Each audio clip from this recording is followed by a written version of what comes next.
तर या संदर्भात राष्ट्रवादी पवार गटाच्या नेत्या सक्षणा सलगर आपल्यासोबत फोन लाईन वरती आहेत। सक्षणाजी, रोहित पवारांचं आंदोलन ज्या ठिकाणी झालं तिथेच भाजपच्या कार्यकर्त्यानं गोमूत्र शिंपडलंय, आपली प्रतिक्रिया?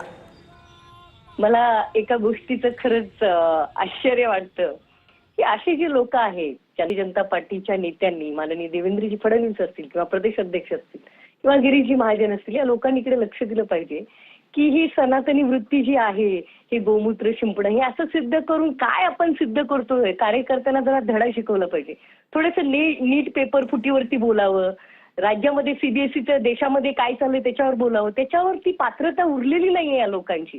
आणि म्हणून अशा पद्धतीचं, आणि रोहित पवारांनी जे आंदोलन केलं ते पक्ष म्हणून केलेलं नाही, हे संबंध महाराष्ट्राने पाहिलं। त्यांनी तिथे पक्षाचा लोगो किंवा पक्षाचं कुठलंही चिन्ह न वापरता एक शेतकऱ्याच्या संदर्भात, आम्ही त्या आंदोलनामध्ये होतो, मला असं वाटतं प्रत्येक ठिकाणी राजकारण करण्याची गरज नाहीये।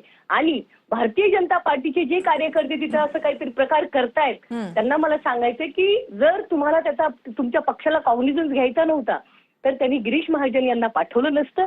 आणि म्हणून गिरीश महाजनजी तिसऱ्या दिवशी आली, तातडीने त्या आंदोलनाची दखल घेतली, कारण ते दखलपात्र आंदोलन होतं। त्याच्यामध्ये शेतकऱ्यांच्या, मजुरांच्या विषयाच्या संदर्भातली दाहकता होती, शेतकऱ्यांची दाहकता होती की जे 36 लाख शेतकरी येणाऱ्या कर्जमाफीपासून वंचित राहत आहेत, ज्याला नाव राजमाता पुण्यश्लोक अहिल्यादेवी होळकर नाव दिलेलं आहे त्या कर्जमाफीला, ज्यांनी की देशभरामध्ये समतेचा, एकतेचा अजेंडा राबवलेला आहे, त्यांच्या नावाची कर्जमाफी आहे। ती कुठेही कुठल्या पद्धतीने जर कमतरता असेल तर ती पूर्ण केली जावी, म्हणूनच त्यांचे नेते गिरीशजी महाजन तिथे आले, त्यांनी देवेंद्रजींना फोन जोडून दिला, देवेंद्रजींनी त्या संदर्भात बातचीत केली। त्यामुळे कार्यकर्त्यांनी हे शिकण्यासारखं आहे, उगी काहीतरी करणे आणि त्याला काहीतरी दूषण देत बसण्याला काही अर्थ नाही। मात्र सक्षणाजी, भाजपचे किसान मोर्चाचे प्रदेश सचिव जे आहेत माऊली हळणवर, यांचा असा आरोप आहे की सरकारी कारखाने, बँक, दूध संघ डबघाईला आणले आणि अशा लोकांच्या आंदोलनामुळे पंढरपूर अशुद्ध झालं।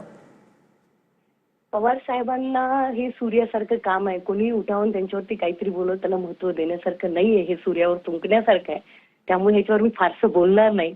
कमेंट त्याच्यावर कमेंट करावी त्या कोणावरती हे काही महत्वाचं मला वाटत नाही। देशाचं सहकार क्षेत्र असेल किंवा राज्याचं सहकार क्षेत्र असेल, सहकारी संस्था असतील, जर त्या सहकारी संस्था आणि शेतकऱ्यांच्या कारखाने, तिथल्या कारखान्यामुळे शेतकऱ्यांना फायदा होत असेल तर त्याचं आज कारण माननीय पवार साहेब आहेत। त्या भागातला आमचं मराठवाड्याचा रिजन दुष्काळी होता, एक पट्टा होता, पण तिथे सुद्धा सहकारी कारखाने उभे करून लोकांना 2 पैसे जास्त मिळून लोकांची त्या ठिकाणी जे त्यांची संपत्ती वाढली किंवा तिथे जे काही त्यांचं जीवनमान उंचवलेलं आहे, याचं क्रेडिट शरद पवार साहेबांना दिलं पाहिजे। त्याच्यामध्ये राजकारण करण्यासारखं नाही। माझं एवढंच पांडुरंगाला माझी विनंती आहे, अशा लोकांना चांगली बुद्धी द्यावी, उठसूट पवार साहेबांनी बोलावं, पवार फॅमिलीवर बोलावून आपली हेडलाईन्स व्हावी, हे एक कर्तृत्व आहे का आपलं? स्वतःचं कर्तृत्व सिद्ध करावं असं माझं मत आहे। जी सक्षणाजी, धन्यवाद, तुम्ही TV9 मराठीशी बोललात त्याबद्दल।